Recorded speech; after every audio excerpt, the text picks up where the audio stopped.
Hey guys, welcome to this beginner's tutorial on using Firebase for real-time data synchronization in Android.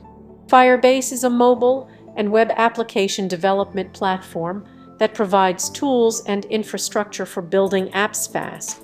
Here we go. First, let's start by creating the new Android Studio project if you haven't already. Next, go to the Firebase console, create a new project, and link it to your Android Studio project by downloading and adding the Google service.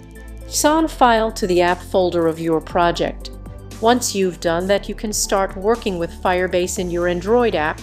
The first step is to add Firebase to your app by adding the following code to your top-level build. Rattle file.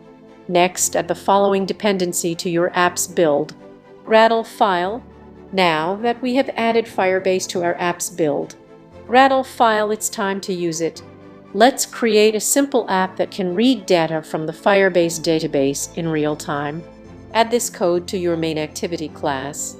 This code sets up a Firebase database reference to the messages node, which will listen and retrieve any data changes in real time. We're using the add_listener method to attach its own listener to the database reference. All right, let's run the app and write data to the database. We can observe the changes in the data from the app in real time. This is what makes Firebase so powerful. Thanks for watching and happy coding.